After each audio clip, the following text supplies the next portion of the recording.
time is now 7:30 and we're ready to start our monthly meeting of the Downers Grove Public Library Board of Trustees. Caitlin, can you proceed with the roll call, please? Yes, Trustee Doherty. Here. Trustee Pagano. Here. Trustee Humphries. Here. Trustee Cookie. Here. Trustee Stapleton. Here. President Kramer. Here. Thank you very much. I'd now like to welcome the visitors to our meeting. Thank you very much for your interest in the library. We're now on to agenda item number 4, the approval of last month's minutes. Does anyone have any questions or comments regarding last month's minutes? I've done it all. I'm going to approve the minutes presented. Second. Okay, we have a motion to approve last month's minutes that has been seconded. All in favor, please say aye. Aye. Any opposed, please say nay. Okay, the minutes have been approved. Thank you very much. We're now on to agenda item number 5, financial matters. Julie, can you let us know how we're doing? We are 3/4 of the way through the year as of the financials in your packets here. As you can see, our property tax collection is now at 96.24%. And our revenue should exceed our budgeted amounts. Also just as a comment on the capital replacement fund, we should come in well under budget on this year's project. Not only do we have an unused contingency line within that project budget, we also receive a ComEd rebate, the ComEd Energy Efficiency Program, for $24,202.75. So thank you, ComEd. And that's for energy efficiency? Yes, and there was a bonus for doing multiple projects. So by doing the rooftop units, the boilers, and the controls all this year, we maximized what that amount is. Saving money. I don't think I had anything else. And being green for the planet. We're now high efficiency. We have very high efficiency boilers. Cool to watch.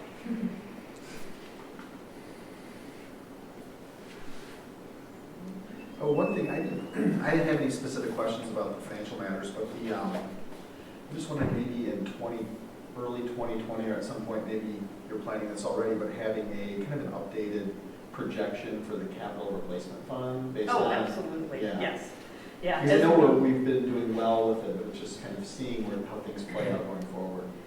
And where we wind up once the rebate is in, once the final payment is made, we do still have a small, you'll see there's a large payment to MCI on this, in this month's bills, but there is a small amount, about $50,000, $53,000, that is the holdback amount until we get all of the final checklist done. One of the last things we have yet to do is have the state inspector come out and officially register and tag our boiler.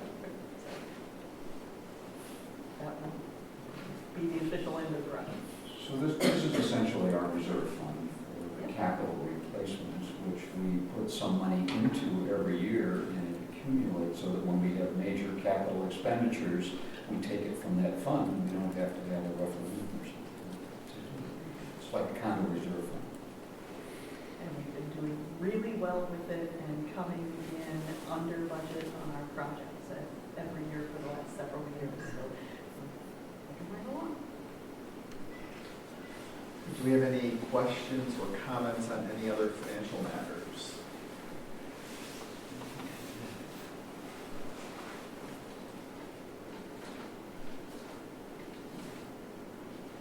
Do we have a motion to approve the financial matters as presented? To approve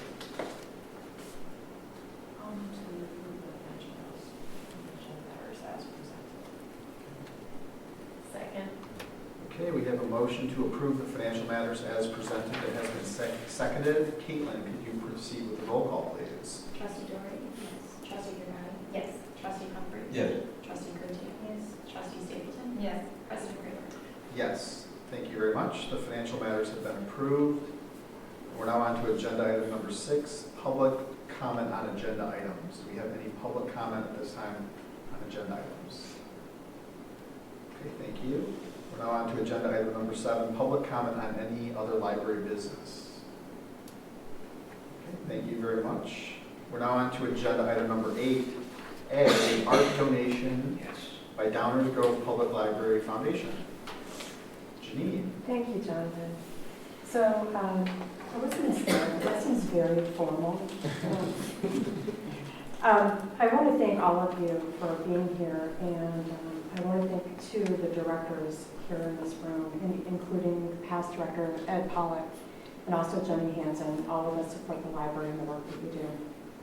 For those who don't know me, my name is Janine Murphy, and I'm happy to serve as my 3rd year as president for the Downers Grove Public Library Foundation.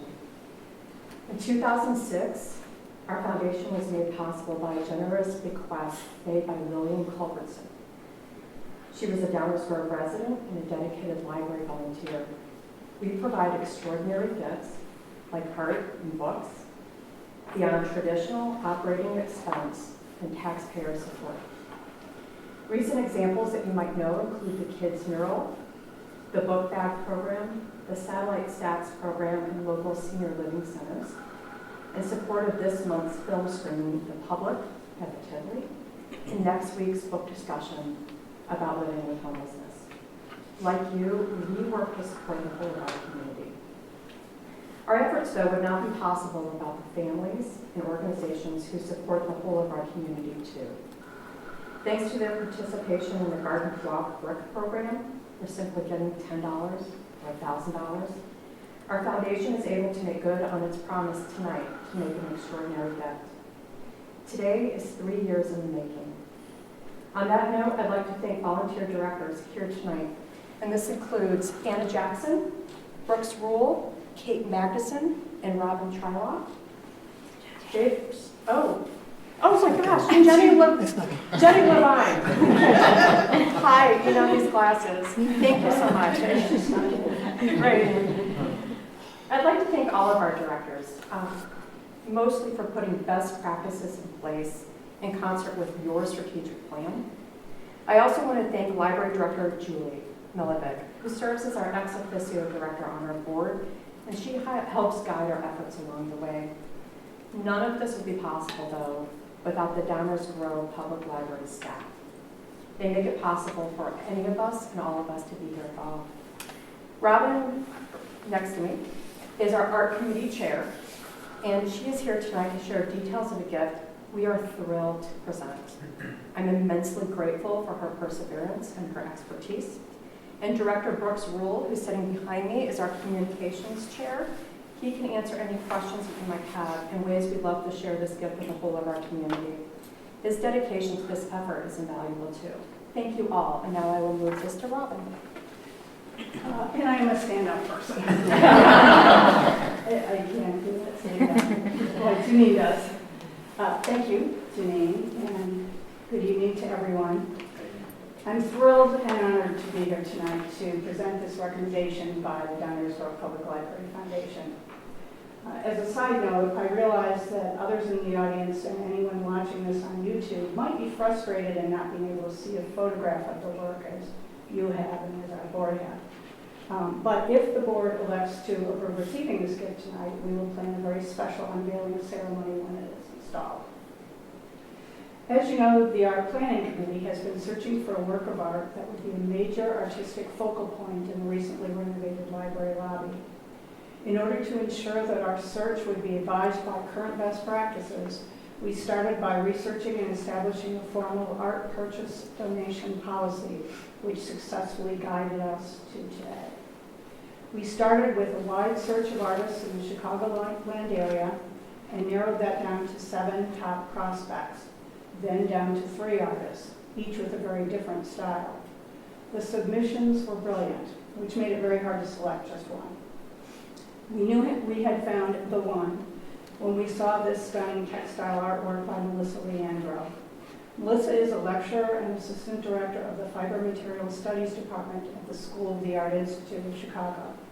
She's represented by Chicago-based Andrew Rafitz Gallery, which presents the work of internationally recognized emerging and mid-career artists.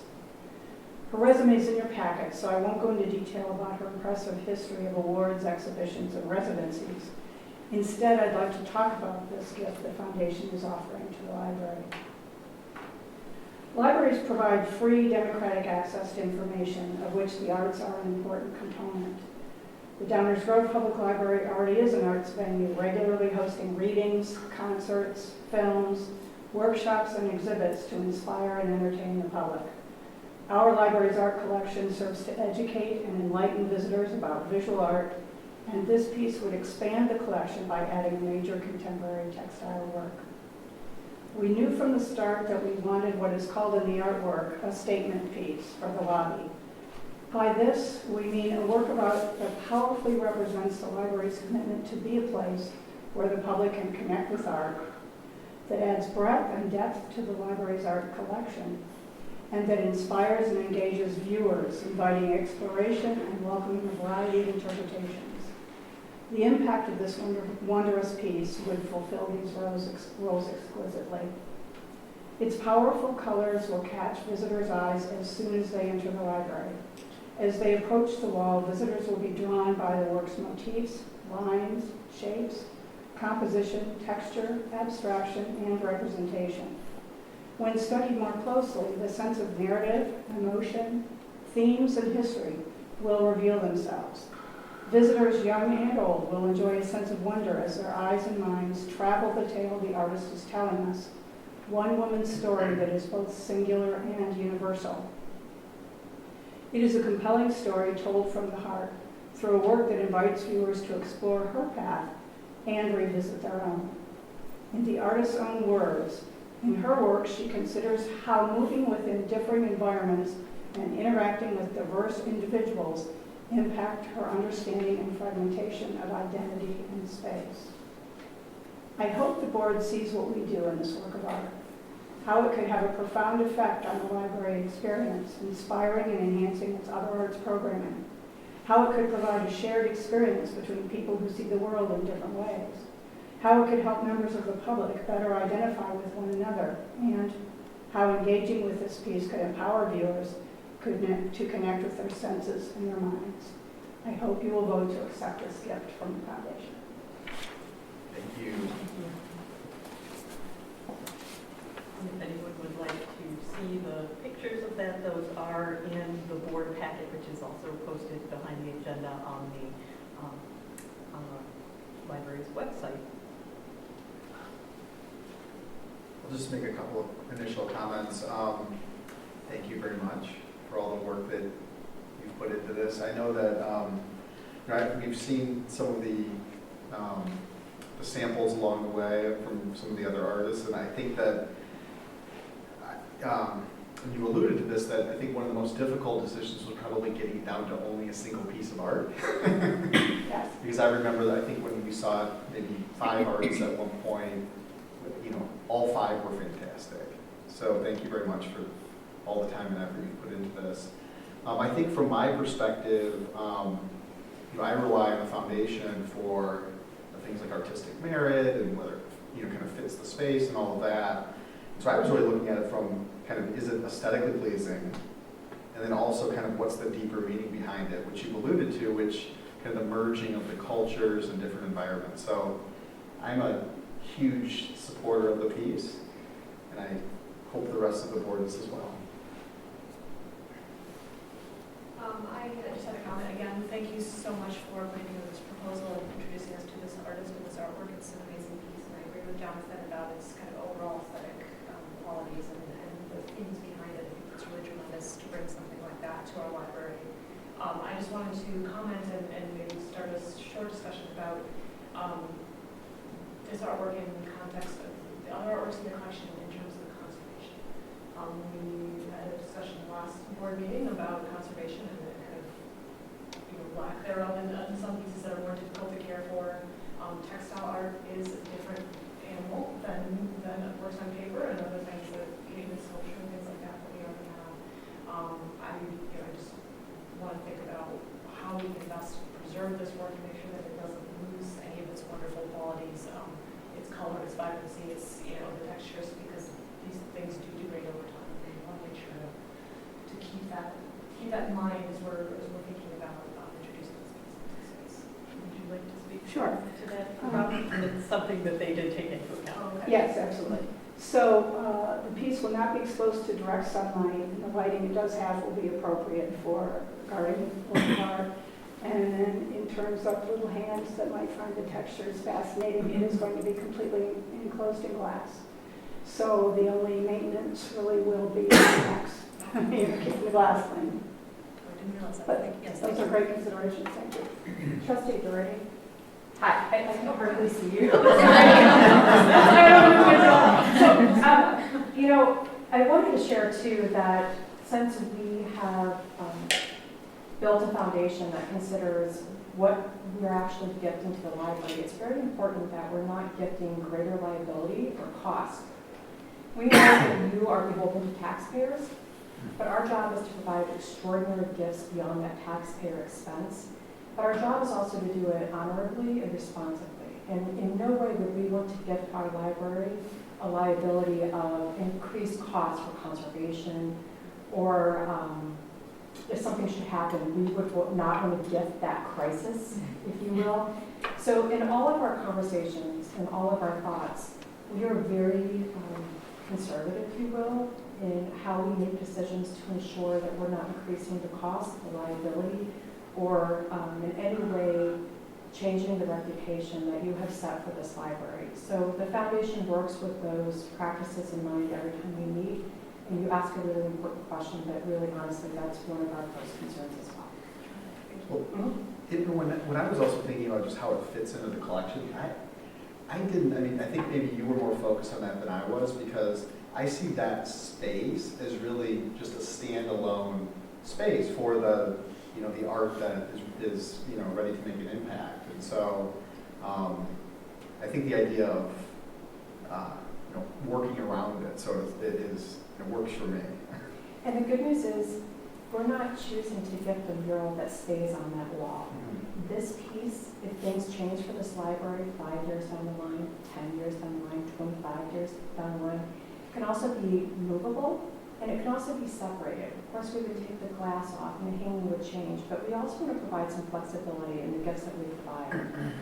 And that too, Jonathan, to your point, is important as we continue to work together to curate a collection that really becomes a destination for many people, the whole of our community wanting to visit.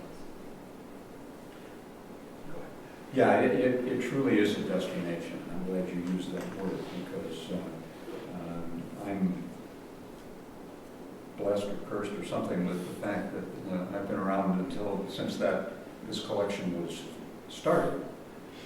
And we didn't have an art collection in Downers Grove. We still only have one public art collection in Downers Grove, and it's right here. And I am very excited about that. It is something that we do to support the library, we support the community, we support the art community by doing all of this. And art is in all of us and needs to be fed. And we are doing it, and I'm thrilled that we're doing it, and I'm really excited about the work of the foundation, especially on this particular one, but also on some other projects you've done. And as far as fitting into the collection, it's just an excellent addition to the collection in my view. So I applaud you. Thank you. Were you able to meet the artist? Only by phone. Okay. I haven't met her yet in person. Okay. But I'm sure after I give her a call tomorrow, I will be meeting her in person. Well, was this piece in the gallery, or how did you? Or was this piece in the Andrew Rafitz gallery, or how did you? No, find it's it? actually traveling. We have seen it online. Okay, excellent. Well, one other thing, and this is just more like a long-term maybe consideration, maybe you've already considered this, is that because, first of all, I think the spacing works out very well for the way that it's set up, but there's also, I think there is, like, with the fundraising that we did with the bricks, like maybe there's some space to add for supporters of the art collection or something like that, where people could contribute and have their names near the artwork or something like that.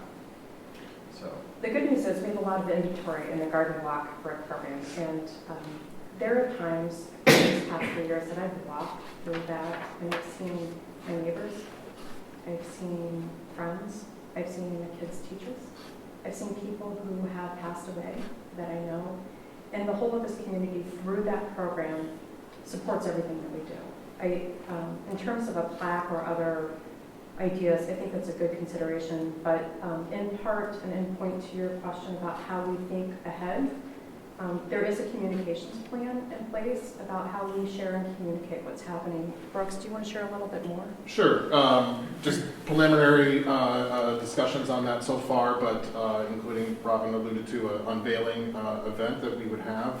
Also, talking about having the artist available for a fundraising event where she can speak to the piece itself and her techniques and such. Also, in consideration, we'll be making a video then that will be available to everyone of her kind of explaining her piece and thought process behind it. Press release as well, and all of this in cooperation with the library, of course. What else has it been on? A few other things, I guess. what's the timing of when we're supposed to be on the wall?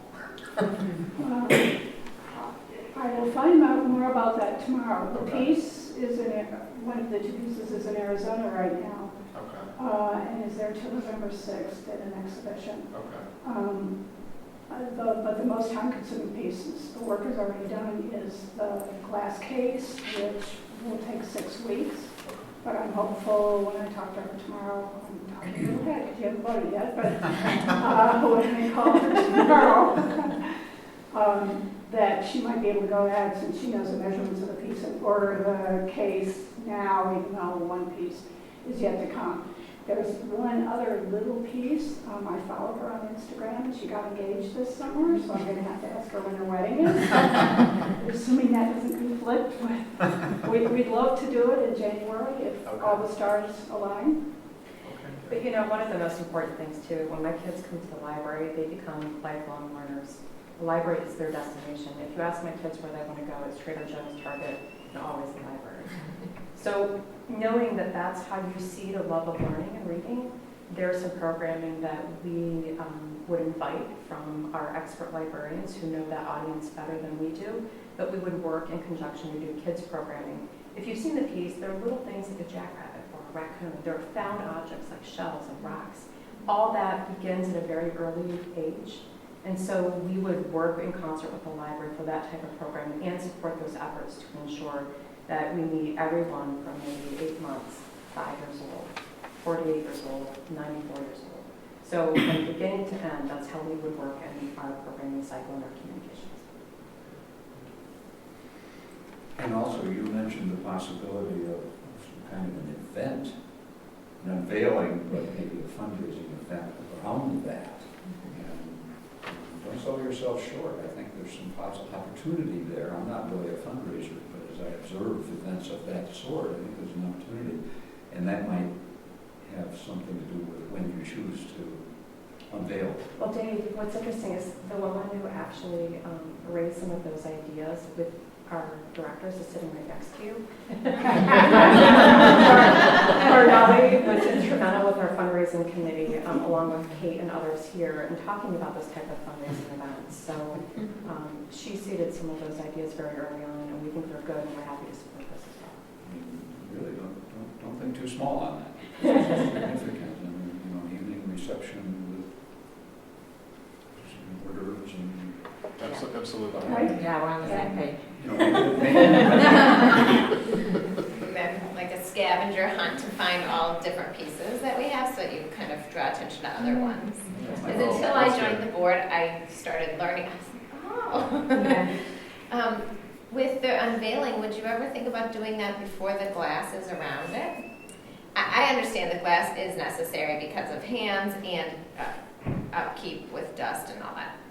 But I just feel like with the textile, it'd be so neat to see all the multi-dimensions, and maybe just, I don't know if it's a challenge to put the glass on right after that or something. That's an interesting idea. It would be really interesting. Because if it was roped off where no one was going to touch it just for Right. that first day. Well, part of that, if you rope it off, I can tell you right now, it's almost like for my kids, that's an invitation to them.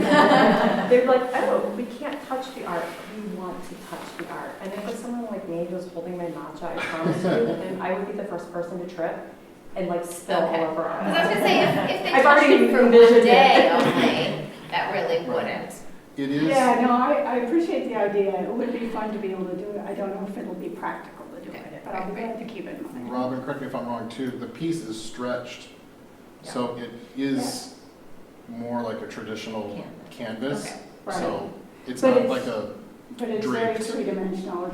That's It's true. very, you look at it, it's tactile, it does invite touch, absolutely. It's possible she might have Oh, a some sample of leftover Yeah, material or something. that's a great idea. That's a really good There you go. idea. Yeah, And then the kids could touch it. right, yeah, absolutely. All right, Well, who's the writing that fabric, I was gonna say, I down? don't- Who's writing that down? It's all on the Now it's video. all. Probably stiff. it's a great idea. Yeah, I think so. Technology. Hey, do we have any other questions or comments regarding the art donation? Do we have a motion to approve the art donation? I will motion to approve the action. Do you have a second? Second. Okay, we have a motion to approve the art donation by the Downers Grove Public Library Foundation that has been seconded. All in favor, please say aye. Aye. Any opposed, please say nay. Okay, we have accepted the art donation. Thank you very much. This is awkward. I'll do this at the end of the meeting while the foundation people are here. I am just so excited about this organization and how it has grown, how it's developed, how it's flourished. What you guys did with this program, this last month's program on homelessness in Downers Grove, supporting the showing of the movie and animals, and that is an example of what we all ought to be doing, and you are doing it, and it is a blessing to Downers Grove that you are doing that, to raise awareness of homelessness in Downers Grove, and that's just one of the things you're doing. Thank you. And you've seen it all, and you've also been part of this foundation and the Board of Trustees. And your history with this library and your comments tonight, I take it to heart. Thank you. Thank you. We're now on to agenda item 8B. Very exciting Yes. personnel update. Very exciting personnel policy update to strike 2 sentences that we discovered have been a long-standing part of our policy but are no longer valid and therefore need to be struck. So, Wait, do we have, yeah, okay, go ahead. Was there No, anything no, else? no. Okay, this was, I think, I referred to it as a technical update. Yeah. To remove a unwanted sentence.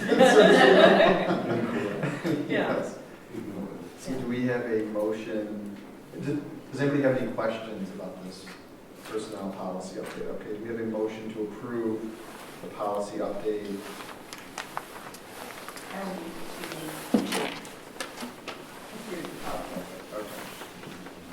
Okay.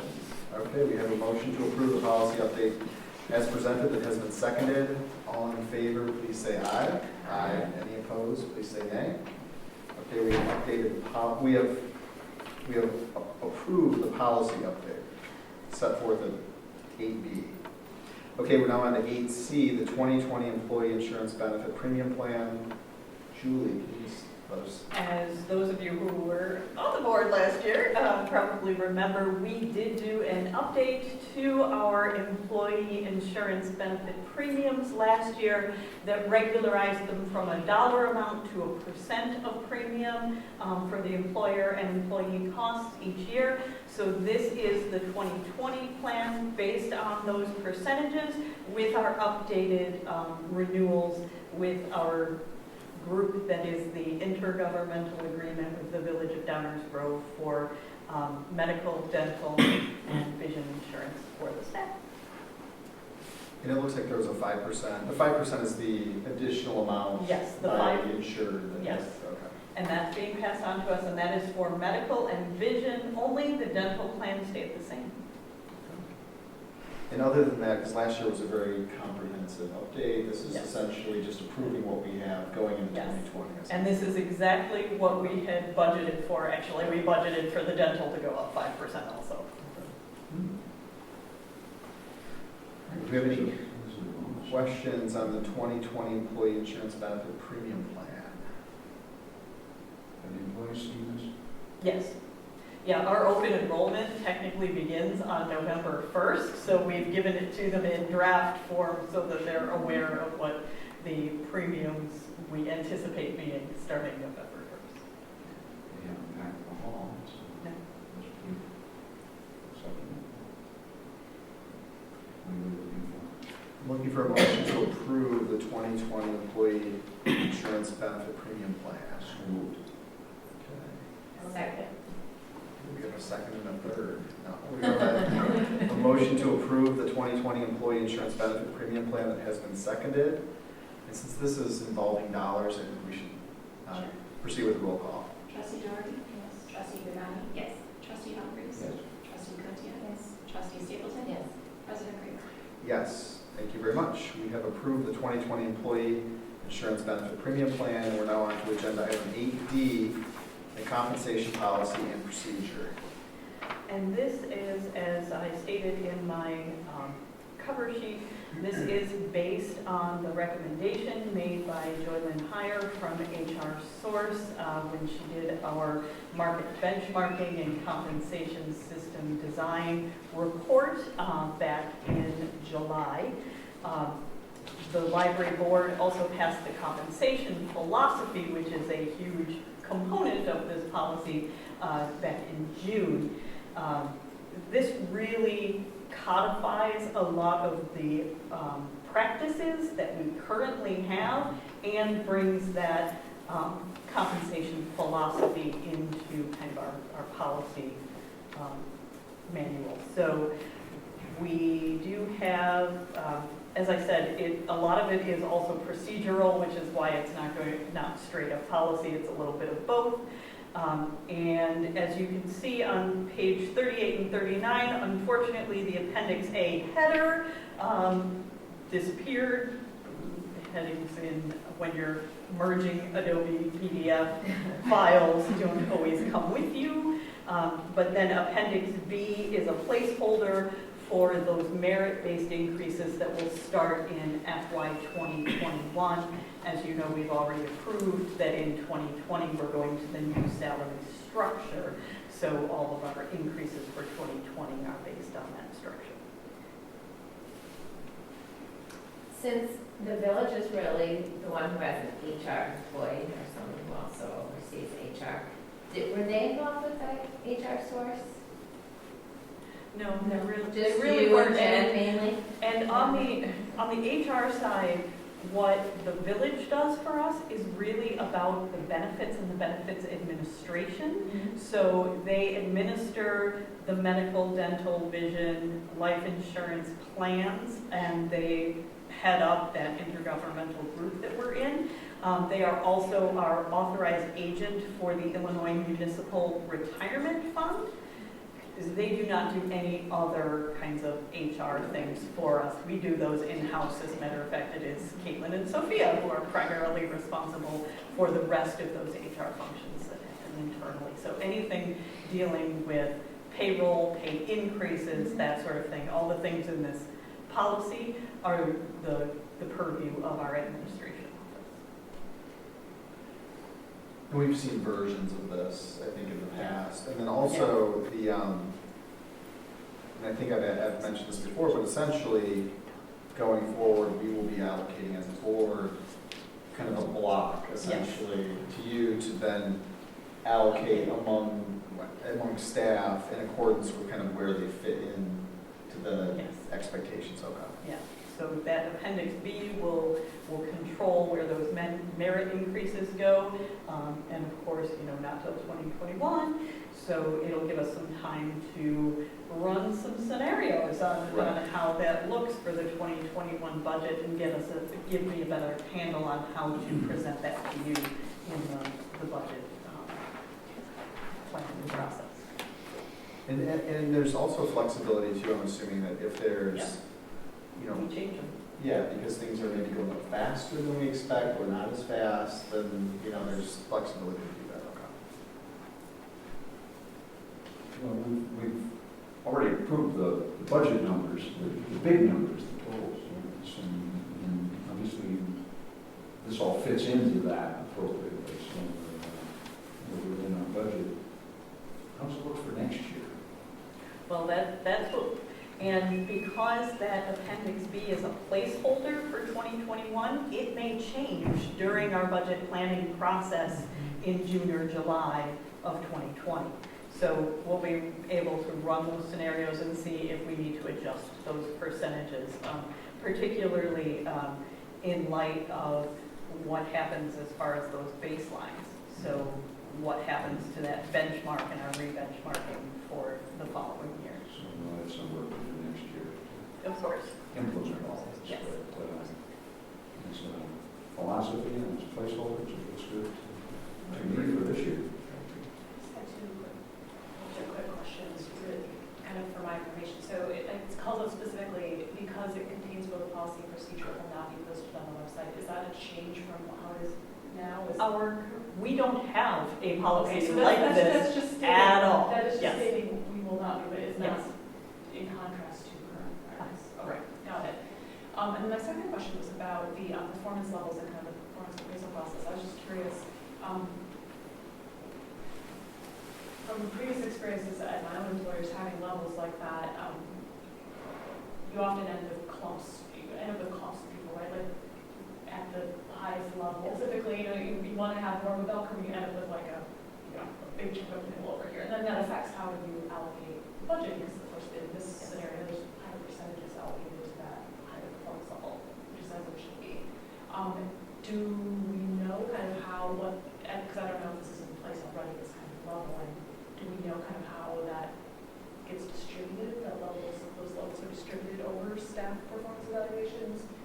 And if not, kind of, do we have a sense of how the guidance might be provided to managers and supervisors to actually make sure that it doesn't end up with everyone at the highest level, unless they truly, force to serve it? Well, we are currently in the process of revamping our performance evaluations and performance evaluation process. So all of our forms are position specific, and so they are based on our new job descriptions, and so they have, each job description has their job specific standards. Our next step in this process is to go through and create for the management team some documentation that gives guidance on what each of those behaviors, what the behaviors for each of those standards looks like in practice. So what is meets expectations? What does exceeds expectations actually look like? So that our biggest concern at this point is grading fairly across the board, no matter which manager is doing the grading. So we're hoping that that will help us in this whole process and making us more of that bell curve. But that is also why Appendix B is a placeholder for the budget planning process in 2020, so we can get through this this new evaluation form and take a look at what results do we get from it. But that calibration sounds like Yes. great. It's hard sometimes. And Jen is spearheading this project. She's like, I know. Well, and I'm wondering too, like as part of it, just to give you more flexibility, is to have, like as we, modify this or adjust it going forward, is to have ranges for each Yes. of these. So instead of being 4%, maybe having like 3 to 5 or something like that, so Yes. that. And we could absolutely do that. We could have ranges. Some other ways that we've seen it expressed is to break it out numerically with the exceeds expectations, meet expectations with point values, and get a little more granular in, if you're 3.75, you get this, and if you're 3.69, you get that kind of a thing. So we'll be working on that through 2020. Do you have any other questions or comments regarding the compensation policy and procedure? Okay, do you have a motion to approve the compensation policy and procedure? Okay, do we have a second? Okay, we have a motion to approve the compensation policy and procedure that has been seconded. Caitlin, let's go with the roll call on this one. Okay. Trustee Doran? Yes. Trustee Zimmerman? Yes. Trustee Humphries? Yes. Trustee Coontz? Yes. Trustee Stapleton? Yes. President Craig? Yes, thank you very much. The compensation policy and procedure has been approved. We're now on to agenda item 8E, employee benefits review. All right, so. I as enjoyed time- reading this one. And this one took a while to put together. Yeah, so when I committed before 2019 to looking at the entire compensation structure, including salaries and benefits, I wasn't sure what I was getting into, but I really felt like making use of the salary survey data from these library-specific salary surveys really helped us, and looking at what our comparable libraries are doing in addition to what the larger library market is doing. So I put this report together for you. Obviously, we have a compensation philosophy that you have approved that states that, I'm going to look at the wording again, that we seek to ensure that benefits are offered and managed fairly across all jobs, defined as sufficiently above average of the local library competitor market to continue to attract and retain superior staff. So that's what we're going for. So, in all of this, we went through and looked at averages, where our library varies from the average of our comparable libraries, of our local library competitor market, that kind of larger look. So, what we found was the areas in which we offer a little better than the market is sick days, vacation days for professionals, managers, and administration, our medical coverage, the premiums covered by the employer, we do better than average, and the fact that we pay time and a half for Sundays.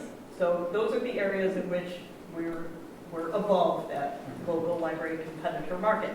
Where we found we offered less than our local library competitor market was in personal days, vacation for clerical staff, and tuition reimbursement. So in addition to all of that, we also had done an employee benefits survey where we asked our staff what they wanted to see, what they would, what they were looking for out of their benefits. And we really found that there was a lot of satisfaction with our current benefits, a pretty high level, and there was some lack of understanding around the Illinois Municipal Retirement Fund and our intergovernmental cooperative for health insurance on the parameters for participation, and the fact that this board, doesn't have the ability to change those. But the two biggest suggestions were by, I've lost my place, sorry. The paid parental leave was the top suggestion for additional benefits by full-time staff, and part-time staff were looking for benefits to more closely match those of full-time employees. And then the other top suggestions were tuition reimbursement, and then some things around holiday pay. In making the couple of recommendations I did, the recommendations were for personal days, vacation days, to investigate paid parental leave, and to consider drafting a tuition reimbursement policy. I really felt that the suggestion from part-time staff on holiday pay could be addressed by the addition of personal days for part-time staff. So it kind of serves a dual purpose to get us up to that average for our local library competitor market, in addition to giving those staff the ability to address the prorated holiday pay. What's the practical effect of your comment regarding the vacation days? Expand the category of part-time employees starting at, I didn't really Yeah. fully understand what's that and that. So currently, we staff in our 2 levels are up to 19 hours a week, because it's those who don't qualify for IMRF, and then it's the 20-hour-a-week threshold that's the IMRF participation threshold. So this would effectively reduce that threshold for accruing 2 weeks of vacation to start from 20 hours to 15. It is a large number of staff. It is primarily part-time clerical staff in the circulation department. Well, what is it going from? If it goes to 2 weeks, what would it have been before that? It was 1 week. Okay. Yeah, that's right. Yes. Okay. And for those working under 15 hours a week, it would continue to be 1 week of paid vacation. So we're really just kind of moving that threshold. Is the 2 that, or I would say the 1 in particular that this is maybe based on personal experience, was the tuition reimbursement. I think that's something, and especially looking at the competitor, I know it wasn't necessarily something that staff were as focused on as some of the other issues. But just looking at kind of who else, I think it was 73% of other libraries offer tuition reimbursement. Yes. And so I think that was one that I felt strongly about. I think also just because it was easy for me to understand, and also based on the staff comments, going from 2 to 3 personal days, okay, that's an easy, it's an easily understandable change. Yes. That could address some of the concerns. Yes, and the vacation days, expanding that category that starts at 2 weeks vacation rather than 1 week's vacation, that does kind of also addresses some of those exactly. part-time folks wanting to get closer to what the full-timers receive in benefits. That will take them one step closer. Did the survey get into it all, or just have you heard anecdotally, like how the paid parental leave works, or like the length of time, or are you getting 100% of your salary, are you getting 50%, are you getting some other? Very few libraries actually do it. It's about 25% of libraries offer this. So it is not a large number. And it varies widely from half pay to full pay, from the number of weeks that it can be as few as a single week and as many as a full FMLA leave. So it's really all over the map, which is part of the reason that investigate paid leave was the recommendation, because if we're going to consider this, we need to dig deeper into the meat of that. How to design the policy. How to design the policy and what's being done in the marketplace, even beyond libraries, because this is something that is just really starting to get traction. Because the marketplace is so small compared to libraries that do it, Yeah. and they're all over the map, it's a little difficult to be competitive in that area without I would definitely be in support of investigating. I mean, at a minimum, investigating it and seeing kind of what the alternatives might look like.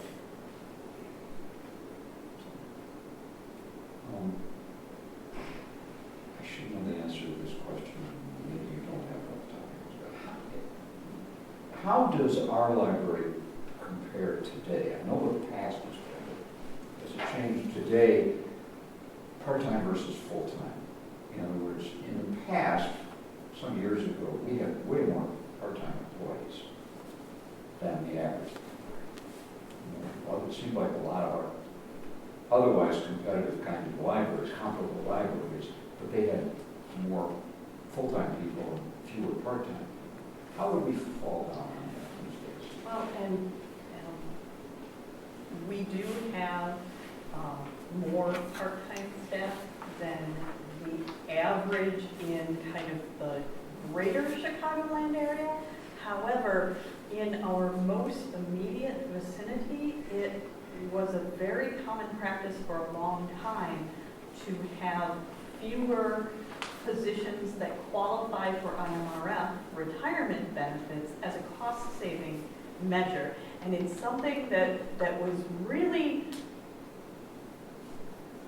unusual in the overall Chicagoland libraries, but very much concentrated in this geographic area. I don't know why. But in the last several years, we have increased the number of full-time positions and increased our number of IMRF qualified positions to the point where there is, in each department, there is at least one part-time IMRF qualified, so that's half-time or better. So we have really kind of worked toward balancing that. So So we're still a little less than the greater Chicagoland area, but among our immediate vicinity peers, we're the ballpark. yeah. Yeah, okay. That answers my question. Because that affects benefit budgeting quite a lot. And also depends on, kind of affects what the expectations of the group of the library community of employees that we are. Well, and the additional consideration is the availability of part-time staff to take on additional hours. At that IMRF participation threshold, if someone goes over that 19 hours a week, then we have to have them participate in IMRF. We have no choice. Well, that gave us a lot of employees who were working 18 or 19 hours and had no capacity to take on additional shifts in cases of a medical leave or a sick day or any of those things. And so increasing the number of IMRF qualified part-time positions was also an operational issue for us and has really been addressed. But that's always been an issue when we compare our employee community with the rest of the village of Downers Grove, for example, which the balance is quite different. So comparisons are challenging sometimes. So I see tonight the requested action is discussion. And direction. Okay. The, What would the board like to see come before them in November for employee benefits changes for 2020. for 2020? And was that also discussed with HR Source? Like paid time or around paternity leave? Oh, yes, and HR Source has some sampling policies as well. And they, in addition to doing a library-focused survey, they also do some salary and benefits surveys of the Chicagoland area as well. So we will be able to tap their resources on that and to find out, okay, what are the employers who are giving this, what are they giving? I think from my perspective, the idea of having, tuition reimbursement policy, or at least have that come before the board and we can discuss and decide whether or not it makes sense. I actually really like the idea of the paid medical leave policy, but at the same time, I don't necessarily want to be at the forefront of that either. And so I think maybe using 2021 or 2020 to kind of investigate and then either do that in 2021 or do it in 2021 and kind of review it on an annual basis. And then I think the idea of 2 to 3 prorated personal days, I mean, I think that's that's something that we can have on the agenda. And then the vacation days one, I mean, the thing from my perspective on this is I still maybe having it broken out so that we can just see like how many employees this affects, how many additional days off this would mean as far as scheduling and just essentially costs of the library. And what I would prefer on these is to have them separate so it's not like a package deal. We decide on each one of them independently. Those are my thoughts. Is there any other? No, I kind of like, I'm very close to what you're saying, I think. Except I want to add a very big thing. I'd like to hear a little bit more about that to find out what kind of demand there might be and obviously the cost of it.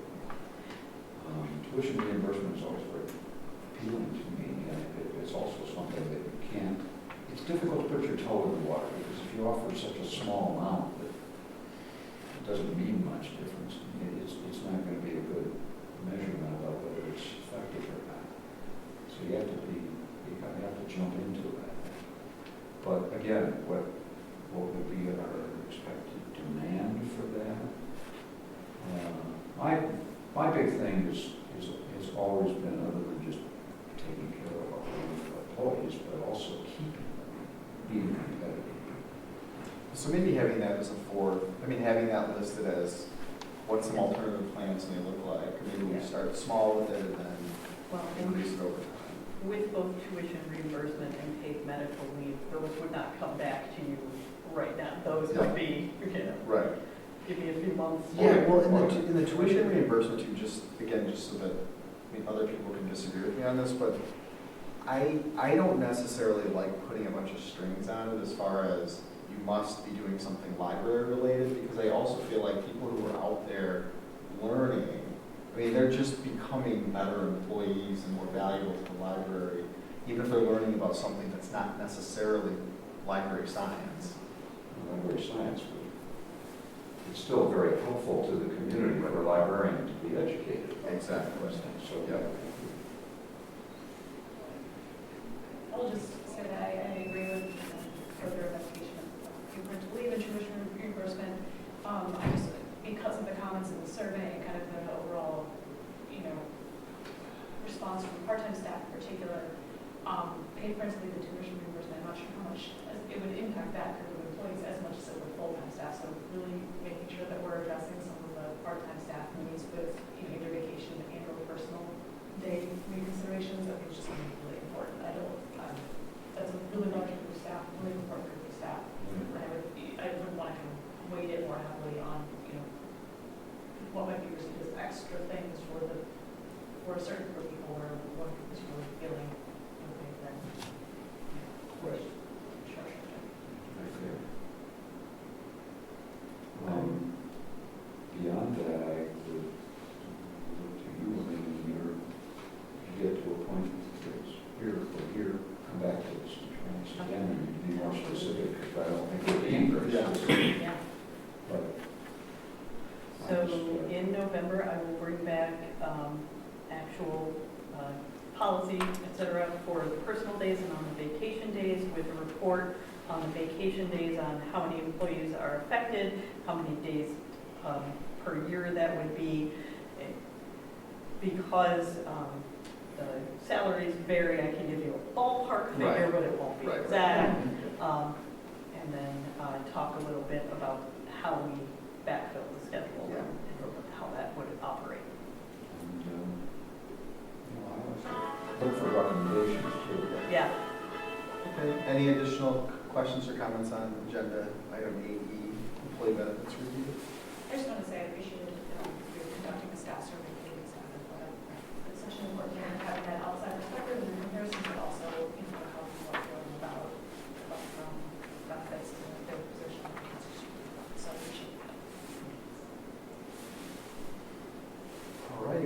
to agenda item number 9, unfinished business, which I don't think we have any.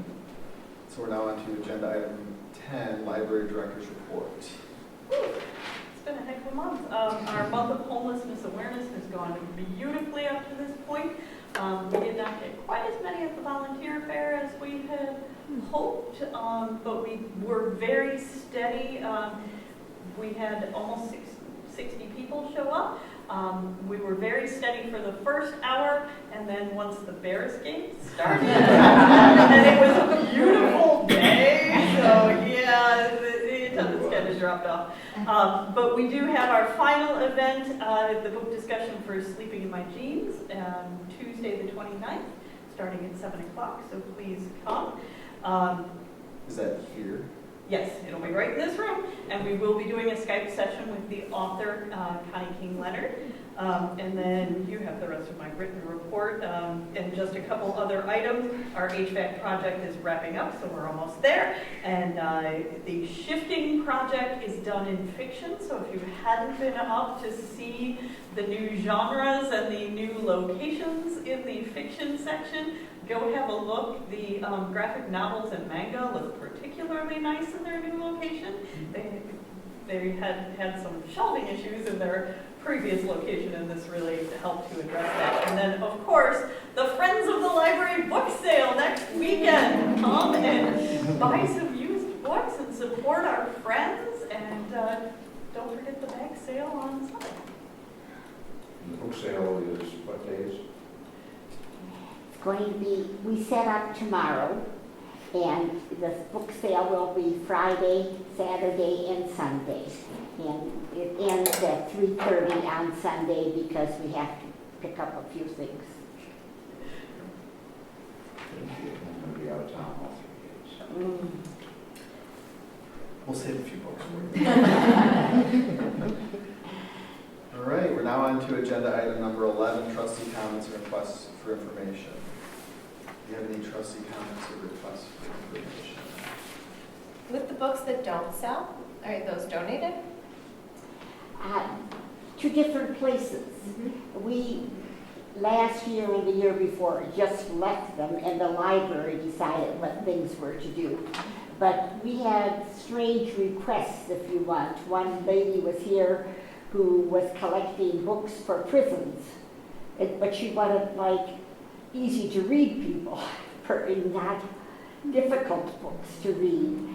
And we have no problem getting rid of children's books because there's plenty of religious groups and homeschooling people who, I think there's a list, of people who will be happy to take them. But yeah, I don't know what is really done with all the rest of the books, and we kind of just forget about them and have seen them enough by the end of the weekend. So yeah, we donate several, like the children's books that don't get purchased, we give to Bernie's Book Bank. So that is the plan again. Yeah, and we'll save books for our book sale shelves in the cafe area. You see right now it's very bare over there, so we'll have a stash to refill those shelves. And then things that are just, probably not going to be in high demand, we'll recycle to discover books, and we get paid per pound for recycled books. Thank you, Jen. Sure. Thank you. I've heard some good feedback on the new chairs upstairs, so I'm going to try those out. Very nice. See, I like them. I think they Yes, give they got to the a back. little bit, exactly. Watching the old ones go out the front door. Yes, and they are all So gone. $120 for $5. Wow. Days. That's impressive. They recycled as well. So I just had a really quick request, so I attended that Wales board member training a couple months ago now, and one of the activities that they had us do, and I don't know if any of you have gone through this or seen this, but they had us take a broomstick, typical standard broomstick, and hold it in our hand, and focus first kind of on our hands, so try to balance the broomstick. And it was really hard, laughter ensued, they would talk about this thing. And then, same thing, focus on tip, and everyone, well, there's some clumsy people among us, but really, people could balance a lot more. And the metaphor there, and the idea there was when the board focuses really on, minutia and library, like stuff that library staff that should be doing and taking care of. That's not a good place for the board to be. You should be focusing on like vision and what's going on with the libraries and how does the library compare. And I was thinking, not that this board is in danger of kind of focusing on the minutia or anything like that, but just that discussion about what libraries are and kind of how our own library, is pursuing some of those things. I think we're already doing a lot of that in terms of this month addressing homelessness, a lot of the things with technology and maker spaces and things like that. I think we're already, fitting into that kind of bigger picture. But I, as a board member, would really love to hear more about what you and the other professional staff are really thinking about and hearing from other libraries and from professional conferences and other things that might help us give us an understanding of where some of these things are coming from and where we're headed. And it'd just be really cool to hear that at some point in the future. Thank you. Any additional trustee comments or requests for information? Okay, we're now on to agenda item number 12, and I hereby adjourn the meeting. Thank you very much.